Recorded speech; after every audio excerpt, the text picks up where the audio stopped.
this piece, we're going to be looking at Halloween in the liturgy. What did Halloween look like in the liturgy? Now, if you remember from last time, we discussed the fact that in 1955, the vigils of the feast days, well, a number of vigils were abolished. One of those was Halloween, the Vigil of All Saints' Day. But it had been on the calendar for really centuries and probably even millennia before that. Today we're going to look at what the traditional liturgy looked like on the day of Halloween. So we're going to look at really sunrise on the October 31st and see how the liturgy would have unfolded throughout that day, leading forward into All Saints' Day. Now, we begin actually with the day before when Halloween would have been announced in the Martyrology at Prime, and it would have been announced there as Vigilia Omnium Sanctorum, the Vigil of all of the saints. That's what the day is officially called in the Roman Catholic Church. And of course, that just means the Vigil of all the saints. And really, All Hallows Eve is pretty much a good translation of that into English. All Hallows. Hallows is just really a word for the holy ones, the saints. So All Hallows is basically All Saints, and Eve is just the day before. So All Hallows Eve is a very good translation of that Latin concept, Vigilia Omnium Sanctorum. So we wake up on the 31st of October, and really the first thing that would have been prayed was Matins. Matins would have been in the old breviary, in the old office, the divine office, which is really, we have to remember, that's the other half of the liturgy. It's not just, the liturgy is not just the Mass, it's also the divine office as well. And Matins is the first office of the day in the divine office. It actually takes place, well, it depends on the monastery, but really before dawn, a lot of places say Matins. When you and I are usually asleep, that's a lot of times when Matins was said. Now, Matins is interesting out of all of the offices of the day because it has readings in it, and this is where the Halloween office begins to take its character from. So, throughout October, the book that is featured in Matins is the books of Maccabees. So, October is reading the Maccabees, but when we get to the 31st of October, things switch. Okay, we don't read from the Maccabees anymore. We jump right into Luke 6. Now, what's Luke 6? Luke 6 features the Beatitudes. And what we're looking forward to here on the Vigil of All Saints is really the All Saints Feast. We'll see that the All Saints Feast itself has another version of the Beatitudes on as a reading on that day. So instead of the instead of the Gospel for that day, we're gonna be seeing the Beatitudes come in. The Matins of the Vigil of All Saints already starts to give some of these themes that we're going to be seeing later on in the actual Feast of All Saints. Now, the other unique element of the office for Halloween is the collect. Now, if you know the collect from the Mass, it's also called the prayer. It's basically a prayer that sums up the whole of the Mass. It really encapsulates the themes of the feast day. And I'm gonna read here a translation of the collect for Matins on Halloween, and it's also the same one that is used for the Mass, and it goes like this: O Lord our God, multiply thy graces upon us, and grant that joy may follow in the holy praise of those whose glorious festival we anticipate. Through our Lord Jesus Christ, thy Son, who liveth and reigneth with thee in the unity of the Holy Ghost, one God, world without end. Amen. Now, whose glorious festival we anticipate. See, so you're seeing why this is the collect of the Vigil, because it's looking forward to All Saints' Day the next day. This is the special collect that only takes place on All Saints' Day. On the Vigil of All Saints' Day. So it's a kind of a unique thing. This is already beginning to tell us that this day is a little bit special. So that's Matins. All right. Most of the rest of Matins, most of the other offices, the morning offices, are the way they would be normally at this time of year. But we're already beginning to see a little special extra that is just for Halloween. Now we're going to come to the Mass. The Mass is really where Halloween in the liturgy, or All Hallows Eve in the liturgy, really kicks into high gear. It has a full set of propers, and by a full set of propers, I mean it has its own introit, it has its own collect, and I'm digging out my book here, my Licence Missal from, it's a reprint of the 1945 edition, but I'm flipping back to October 31st, Vigil of All the Saints, and it has its own introit, its own collect, its own lesson, gradual, offertory, communion, and post-communion, and of course gospel. And so it's really a full Mass. It's really really a unique, and it's very rich. And again, like Matins, it points forward into the next day of All Saints' Day. There's a couple of themes that we want to call out here. And I've covered some of this in my article for Liturgical Arts Journal. I'll put a link to the article below. But let's start with the introit. The introit is the part of the Mass that the traditional Mass that gives that sounds the main theme for the day. It's like you know this is what we're covering. Judicant sancti gentes et dominantur populis et regnabi Dominus Deus illorum in perpetuum. The saints judge nations and rule over people, and the Lord their God shall reign forever. Now I find this interesting as an introit because if we flip forward to All Saints, we're also talking about the saints, right? This is the one for Halloween is the saints judge nations and rule over people, and the Lord their God shall reign forever. In the Feast of All Saints, we get the famous Gaudeamus introit, Gaudeamus omnes in Domino, diem festum celebrantes sub honore sanctorum omnium. Let us all rejoice in the Lord, celebrating a feast in honor of all the saints, in whose solemnity the angels rejoice and join in praising the Son of God. There's a little bit of a different tone, though, here. It's very jubilant, right? There's very little aside from just happiness and jubilation of this day of all the saints, just reveling in the delight of the communion of the saints. But back to the vigil on Halloween, it's a little sterner. The saints judge nations and rule over people, and the Lord their God shall reign forever. So, again, in the Latin, it's judicant sancti gentes et dominantur populis. Dominantur. They dominate over people. That's kind of the impression that we get over as English speakers, right? The dominantur.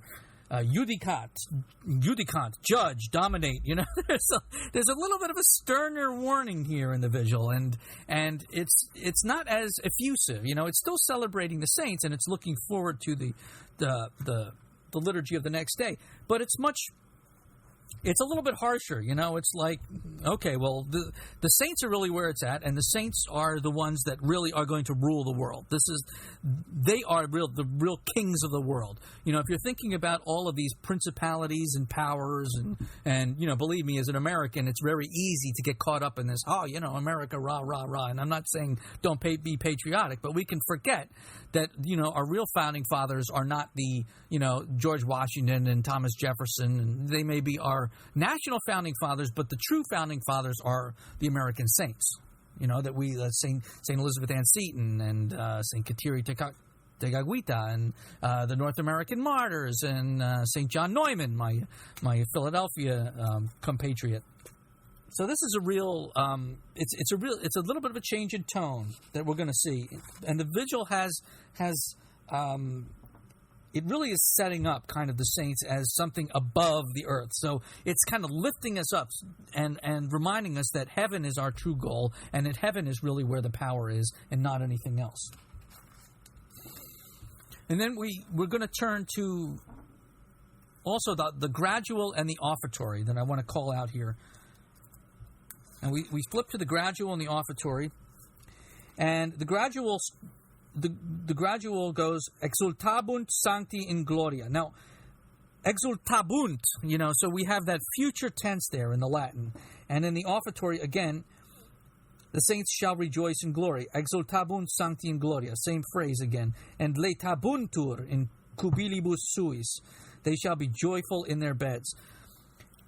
This future is interesting. I find it very interesting because it's, you know, the saints they're not They not shall rejoice. Why shall rejoice? They are rejoicing. The saints are already up in heaven. Why are we using the future tense here? I'm not positive. I'm not a Latinist, but for me, I think that the interesting thing about this is that, first of all, it's pointing forward to the next day's feast. So we're kind of in the future. The saints shall rejoice in glory. The saints shall be joyful in their beds. So this future points, I think, partly to the feast of the next day. So we're not quite rejoicing yet. And one thing I forgot to mention in the beginning of all this, I should have mentioned it in the beginning, that the vigil, like all vigils in the Catholic Church before 1955, is violet vestments. It's penitential. So just like we have a Lent before Easter, right? We have the big celebration of Easter, so we have a big fast. We have a fast and then feast. So we have a big celebration at Easter. Well, we've already gone through a big fast of Lent. We have the big feast of Christmas. We've already gone through the fast of Advent. So this is the Catholic principle: fast before the feast. So this applies not only to larger seasons like Christmastide and Eastertide, but it also applied to many of the feast days as well. And the vigil days were, I think, exclusively, I'm not positive, but I think they were all penitential. So the priests would be wearing violet at the feast. And here I'm looking at the order for Mass here, and it says the Gloria is omitted. So again, it's a bit of a penitential liturgy, right? So this is kind of why we're having this penitential tone that we've already mentioned in the introit. And then here in the gradual, the saints shall rejoice in glory. So we're still keeping a little bit of that penitential tone. We're not rejoicing quite yet, but it's in the future. So we're kind of looking towards the feast of the next day. But I think that we also can look at this as the saints, not only just the canonized saints, but the saints, meaning the saints shall rejoice in their glory, means us. We are supposed to be, God willing, we are supposed to be the next generation of saints to go into heaven. That's what we are called to be. So this is kind of also speaking to us. And, of course, the church suffering in purgatory as well. And remember that in this Hallowtide, in this period of Hallowtide from October 31st, the last day of Hallowtide is November 2nd, and that's All Souls Day. And remember, All Souls Day is the big day for praying for the dead. And what do we want to do when we pray for the dead? We want to release their souls from purgatory into heaven. So we want to release their souls to make them saints as well. They're in purgatory, they're suffering, but we want them to be rejoicing in their glory. We want them to be joyful in their beds. So this is also referring to them and us, the ones that are not quite in heaven yet. So I think this is an interesting double meaning that this future carries in both the gradual and the offertory. And again, it's in keeping with the penitential nature of the feast. Now, I want to back up a bit because the gradual and the offertory, of course, come after the epistle. But I want to note that here in the Vigil of All Saints, there is no epistle from St. Paul as we usually get. If you go to the Latin Mass, you know that there's 2 readings, not 3 as there are in the Novus Ordo. There is the epistle and the gospel. There's really no Old Testament reading in the Mass anyway. So the epistle is usually, the letters of St. Paul, just like it's the second reading in the Novus Ordo. But here, on October the 31st, we have not an epistle, not a letter, but a lesson. And this lesson comes from the book of Revelations, the Apocalypse, as we call it in the traditional Mass. Now, this is very interesting because the Apocalypse really has not made an appearance. It might have in some, occasional feast days, but in terms of the liturgies of the seasons, it has not made an appearance yet. So this is really its introduction in the liturgical year. This is when the Apocalypse comes out in the liturgical year, October 31st. And, I find it very intriguing because it's very dramatic. I mean, if you read this lesson, I'm not going to read the whole thing, but in those days, behold, I, John, saw in the midst of the throne and the 4 living creatures, and in the midst of the ancients, a lamb standing as it were slain, having 7 horns and 7 eyes, which are the 7 spirits of God sent forth into all the earth. And he came and took the book out of the right hand of him that sat on the throne. And when he had opened the book, the 4 living creatures and the 24 ancients fell down before the Lamb, having every one of them harps and golden vials full of odors, which are the prayers of the saints. And so it just keeps going on. And, this is, if you've read Revelations, it's very, wild imagery. It's very dramatic. It's not like a Pauline epistle, it's not like a steady exhortation to, to behave in Christian virtue and all that. No. It's explosive. It's pageant. It's drama. It's, end of the world. It's all over the place, Apocalypse. And that's very appropriate for this day, because we're going to actually come back to the Apocalypse a little bit later of a chapter. This is on the Vigil, on Halloween, we're reading from Apocalypse 5, 6 to 12. And on the Feast of All Saints, we'll be reading from Apocalypse 7. All right, so it's again, continuing the themes of All Saints' Day, but we're dealing with it a little bit early here. And I want to call attention to specifically the quote here that I've just read, and golden vials full of odors, which are the prayers of the saints. So we have in the Latin, aureas plenas odora mentorum, que sunt orationes sanctorum. This is the prayers of the saints. This is the apologetics folks use this a lot when they're discussing this with Protestants and saying, this is one of the evidence we have for the intercession of the saints. Where do these 4 and 20 ancients, where are they getting these prayers of the saints? Where are they getting them? Well, the saints have to be making them, obviously. So this is a passage that's used apologetically to defend the intercession of the saints. And here it appears in the Mass of the Vigil. It doesn't appear in the Mass of All Saints. So, again, this is a theme that's not in the modern liturgy because it was lost, because the Vigil was suppressed. So I'd have to check if the reading continues. I don't know if the modern reading continues that theme. I'm not positive. But in any case, this Vigil was in the old liturgy. I want to also mention here the universality, that a theme of universality that we're going to be coming back to later, and that is a little further down in the Gospel. Because thou wast slain, he's talking about the Lamb, and hast redeemed us to God in thy blood out of every tribe and tongue and people and nation, and hast made us to God a kingdom of priests, and we shall reign on the earth. And then a little bit further down, I heard the voice of many angels round about the throne, and the living creatures and the ancients, and the number of them was thousands of thousands. So there's an idea of universality here that, of course, we know from being in the Catholicos, the Catholic Church, the universal church. We're going to be coming back to this at Vespers. Now, last thing I want to deal with is the Gospel. All right, now the Gospel is not, I'm going to have to flip for it because it's not at page 1323. It's not at the actual Mass here. We have to go forward to the common of 2 or more martyrs. It's the same Mass as the common Mass of 2 or more martyrs, which, of course, is appropriate for All Saints' Day. But what is it? It's the continuation of the Holy Gospel according to St. Luke. And what is it? Well, it's the Beatitudes. It's the sermon on what's called the Sermon on the Plain. So it's a little bit different than the Sermon on the Mount, but it has a lot of the same themes. So later on in the reading, we'll see, blessed are ye poor, for yours is the kingdom of God. Blessed are ye that hunger now, for you shall be filled. Blessed are ye that weep now, for you shall laugh. Blessed shall you be when men shall hate you, and when they shall separate you, and shall reproach you, and cast out your name as evil for the Son of Man's sake. Be glad in that day and rejoice, for behold, your reward is great in heaven.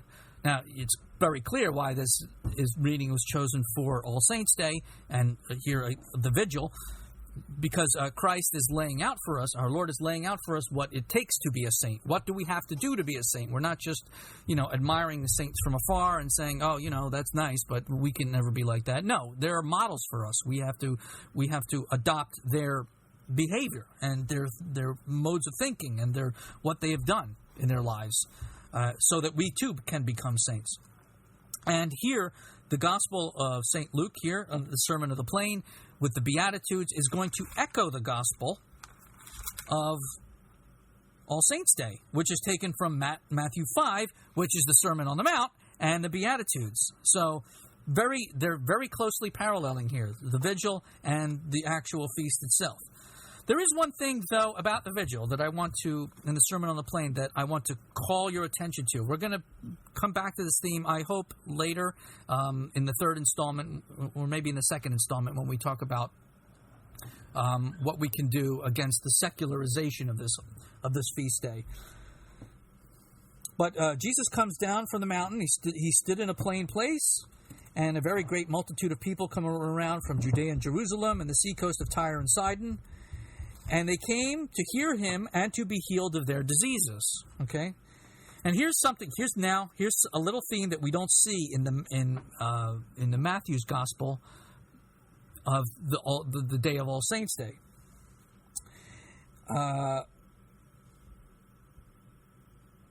And they that were troubled with unclean spirits were cured. Et qui vexabantur a spiritibus immundis curabantur. So, unclean spirits. Well, this is an interesting little tidbit in this gospel that we're not going to see in the Gospel of All Saints' Day. Why is it interesting? Well, exorcism, All Saints, exorcism, Halloween, start to think about that, because we're going to come back to this later. It's not a major theme. I don't want to say, I don't want to say it's a major theme of this vigil, but it is present here, and I think it's going to be useful as a springboard as we discuss it later. So that's the Mass. One thing I want to hit before I leave the Mass, let me flip back to the Mass of the Vigil, is the communion. Justorum animae in mano Dei sunt, et non tanget illos tormentum malitiae. Tormentum malitiae. Here again, we just get this barely little taste of the fact of these evil spirits. But in English, it's the souls of the just are in the hand of God, and the torment of malice shall not touch them. In the sight of the unwise, they seem to die, but they are at peace. So there is a little bit of a hint there of, the evil spirits. Again, it's not real obvious. It's a little bit oblique, and I think that the people who put together this liturgy for this day are right to not dwell on it too much, because we're looking forward to the great feast of the next day. But it is present here, so I just wanted to call attention to that. Okay, we're going to put away the missal now, and we're going to deal with a couple of liturgies now from the Divine Office, and specifically Vespers. Vespers are the part of the Divine Office that is said in the evening, and they are really the most popular, I think we could say the most popular, in terms of the laity, the most popular ritual of the Divine Office, the most popular hour, we call it, of the Divine Office that's attended by the laity. In fact, the laity often attended them in churches. We don't see it too much anymore, but it used to happen much more frequently. Now, I want to divide these into two sections. The first I want to deal with is what are called the Black Vespers. And I don't want to say that this is a official liturgical observance in the church, because if you look at the official liturgical, the breviary, the official liturgical books, you are not going to see Black Vespers there on October the 31st. Now, you will see them on November the 1st, leading up into All Souls' Day. You will see that. So on All Saints' Day, there is a second Vespers for All Saints' Day on the evening of November the 1st, and then right after that, you're going to have essentially what I'm talking about now, Black Vespers, or it's really the Vespers of the Dead. It's a special office that is the Divine Office that's meant to be said exactly for the dead. And it follows right on the heels of the second Vespers of All Saints. So that's going to take us into All Souls' Day. All right, but that's tomorrow. We're not there yet. Today, we're still on October 31st. So you're saying, well, what are you putting that here when you're telling me it's not in the liturgy? Well, there seems to have been a custom in at least some places, and I found it mentioned in Brittany. And if you know where Brittany is the northeastern tip of, it's kind of like a peninsula of France. And it's interesting because it's the part of France that is really Celtic rather than, you want to call it Latin. The French language is basically descended from Latin. It's a Romance language. Romance comes from Roman, of course. So it's part of the French inherited it from the Roman Empire, and French today is a continuation of Latin. Brittany has its own language that it's been traditional there, and I don't know the status of it right now. A lot of the Celtic languages are kind of falling by the wayside. Some of them are already extinct. I'm not sure, but this special language is called Breton. And this language of Breton is not Latin. It comes from Celtic. It's related to Irish and Scottish and Welsh and this old language called Cornish. So it's a Celtic language. It's the language of, if you're thinking of old Celtic civilization, probably the best modern example is the Irish language. Not the Irish dialect of English, but the actual Irish language. So it's part of what we call the Celtic world. So Brittany, we have historical documentation that they had a custom of saying Black Vespers on the afternoon of Halloween. Now, I consulted some people who know the breviary and the rules for the saying the divine office, the traditional divine office, much more than I do, and they said that there's nothing improper about this as long as you do it devotionally.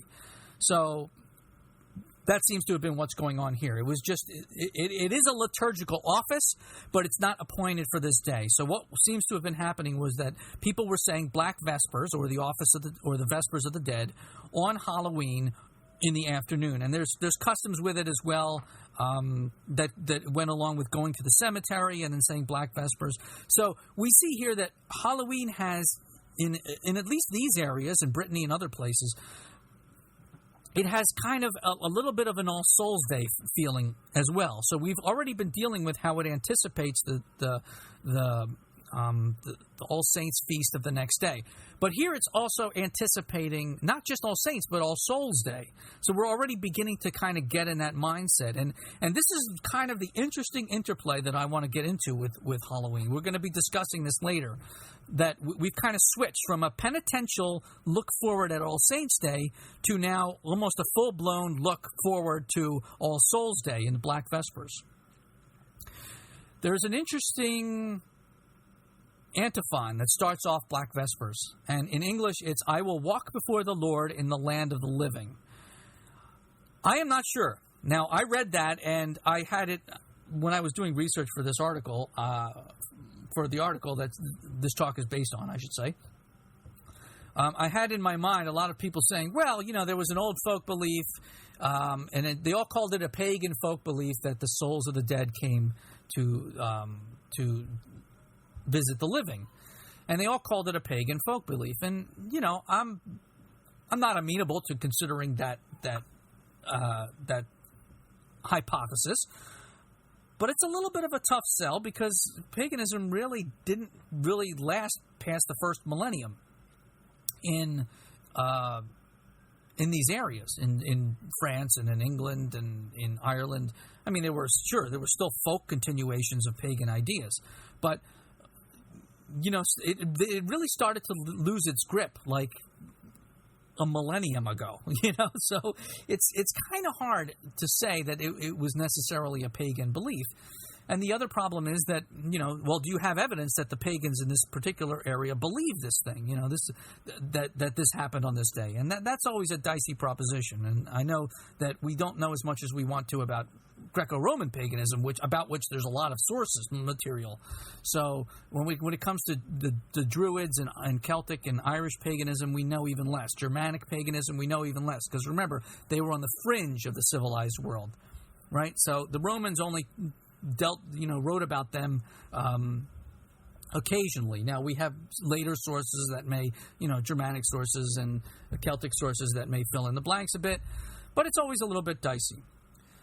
But I'm reading this antiphon and I'm thinking, you know what? It doesn't really sound like something that came from paganism. It sounds like it came that this folk belief that the dead come to the land of the living comes from this antiphon, and this antiphon would really have been widespread throughout Christendom. And rather than seeing all of these pagan beliefs kind of coalescing in all of these different places into these survivals, and let's be honest, I mean, Italians didn't care about Celtic paganism. You know, I often want to kind of shake people and be like, you understand that they say, well, Halloween is based on, or All Saints Day or anything, or All Souls Day is based on Celtic paganism. I'm like, you understand that Italians in the 6th and 7th and 8th century didn't care about Irish paganism. They wouldn't have adopted an Irish pagan holiday because they would have thought of the Irish as barbarians.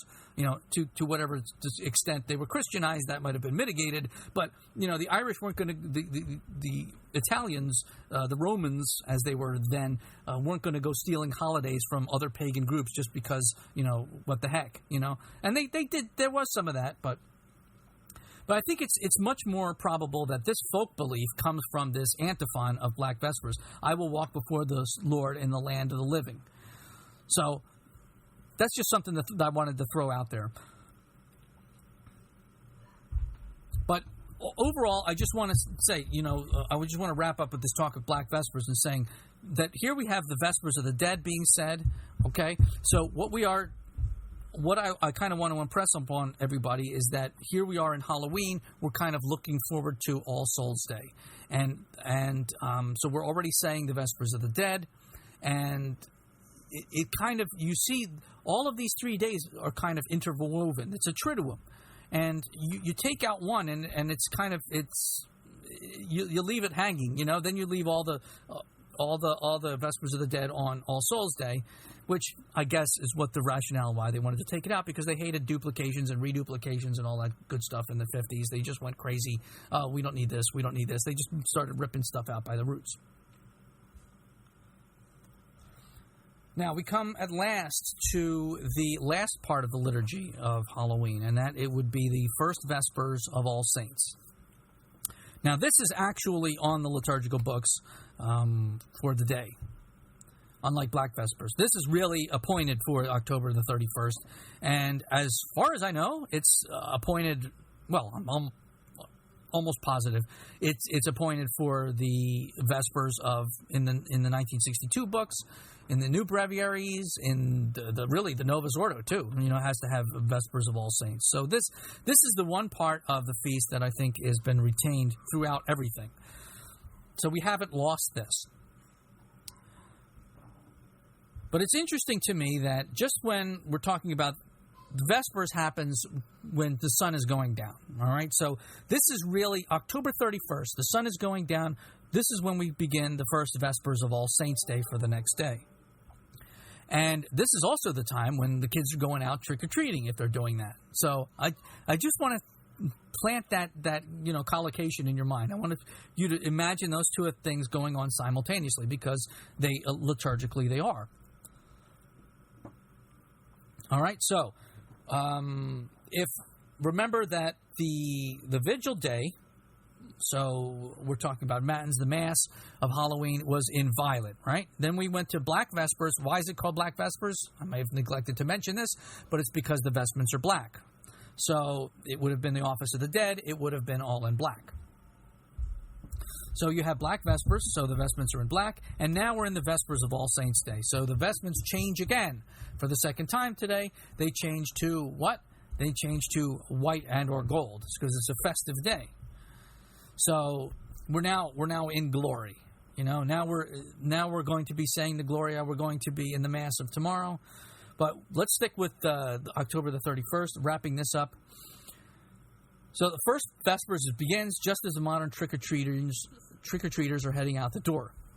Remember what we talked about in the Vigil. It's the Mass lesson for the 31st. That theme of universality that we were talking about. Well, here in All Saints Day, we're going to really hear it. We're going to really hear it emphasized. So the antiphons at Vespers some of them are. I'm going to quote one of them.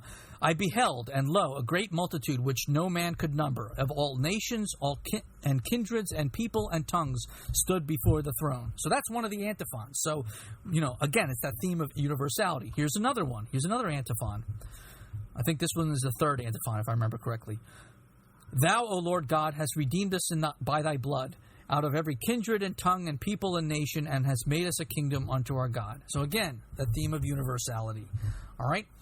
I want to kind of start your head thinking about this theme of universality of the saints, how very different the saints are, and how the different kinds of saints. And the reason I'm juxtaposing it with trick-or-treating is that trick-or-treating kind of, in a dim secular way, gives us a little bit of that pageantry. Now, I understand it's not the same. Okay, I'm not saying that we should canonize all the people, all the ghouls and the superhero characters that people are going out for at Halloween. No, I'm saying that the pageantry is kind of the same. There's kind of the similar themes there. All right, and we really see this best developed in a lot of parishes are having, instead of Halloween parties, they're having All Saints parties. So all the kids come dressed as saints. Same idea, but this is even more. It's even more tightly weaving it back into the liturgy. I think it's a fantastic idea. Most of the parishes I've been to or I've attended have done this, and I think it's just absolutely fantastic. And it's a great way of continuing this theme of universality, but also wrapping it in a little bit of the folklore that we have today. So continuing in the liturgy's themes for that day, we go to the sequence, Placare Christi.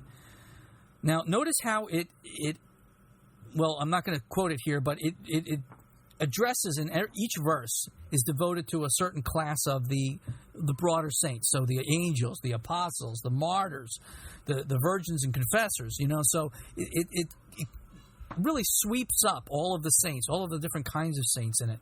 And when you get to the antiphon at the Magnificat in Vespers, I mean, I wrote in my article, it barely names a class of saints before it runs to the next in sheer delight. And I think that's really what it's doing. O ye angels, ye archangels, you skip forward a little bit. O ye patriarchs and prophets, ye holy teachers of the law. O ye apostles, O all ye martyrs of Christ, ye holy confessors, ye virgins of the Lord, ye hermits, all ye holy children of God. It's just very effusive, it's just addressing them, and it doesn't even say anything. It just addresses them flat out before it just runs to the next one. I kind of like get this picture of somebody running into family or something, or like you throw a surprise party for your mom, and she's like, and you invite all of relatives and friends, and she's like surprised, and surprise, and then all of a sudden she's like, oh, you're here, and you're here, and you're here, and she just kind of goes crazy. So it's kind of that funny, just it's almost for pure joy. You can't, it's just that reunion, that heavenly reunion. That it has a little bit of that aspect to it. So it's a wonderful, really, that antiphon at the Magnificat. It's just wonderful the way it does that at the Vespers of All Saints. All right, and I think with that, I kind of bring to a close our discussion of the liturgy. That's basically how the liturgy wraps up. I didn't discuss all of it, but I hit on a few of some of the major themes and expounded on it that I brought up in my article. But this is how the Catholic would have gone to bed. If he would have attended all the church's ceremonies that day, this is how he would have gone to bed on the night of October the 31st. He would have gone from, matins and penitential joy in the beginning of the day, right? Looking forward to All Saints' Day, then perhaps Black Vespers in the middle of the day. We're remembering the souls. And then, the Vespers of All Saints in white at the end of the day, again, looking forward to the next day, preparing for the feasts. So all of this would have been fresh in their mind. Okay, and I want to, interestingly enough, what's the modern Halloween color palette? Well, if you search for a Halloween color palette, you're going to get basically online. I do an image search, and I get oranges, purples, black. What do you get? Sometimes green, sometimes red, but mostly orange, purple, black, sometimes white. And interestingly enough, isn't this exactly what the church has given us this day? So you get the purple is from the violet of the Vigil. You get the black is from the All Souls Day Mass and the Black Vespers. The white is from the Vigil of the feast. I'm sorry, not the Vigil of the feast. The Vespers, the first Vespers of the feast. And then you're left with orange, which is a big, it's a big Halloween color, of course, but that's mostly a natural. It comes from nature. It doesn't come from the liturgy. But it also has a little bit of a connection with the gold of the feast. And remember that liturgically, you're allowed to use white or gold pretty much interchangeably, I think. So gold is kind of the color of harvest. It's the color of excellence. So orange is not quite at gold, but it's sort of in that. It's sort of in the family. I don't want to make too much out of this because, again, it is a natural color. It's from nature. It's from the leaves here in North America. We have beautiful leaves turning orange, and we have the pumpkins, and so that's where really I think where the orange comes from. But it is interesting, I think, that the color palette in what we look at as modern Halloween is very closely tied, what seems to be closely tied to what the liturgy offered. And again, this liturgy is not available anymore. It was abolished in 1955. So I'm kind of discussing things as they were up until 1955. But I think we can kind of keep this in our hearts. I think we can kind of use these liturgical texts going forward. We're going to be discussing that later on. I think in the third installment, we're going to be discussing that. But I think we've given a good liturgical overview of Halloween Day. And in the next installment, we're going to be talking about sort of the bad stuff. This is the good stuff. We're going to be dealing with a little bit of the bad stuff. What's going on in the Halloween of today, and how do we as Catholics best respond to it? Until next time, I'm Claudio Salvucci. Have a wonderful day. For more information, please see our All Hallows Eve devotional booklet with prayers and readings from the liturgy, protective prayers against evil spirits, and ideas for the domestic church, available from our website at ancillapress.com.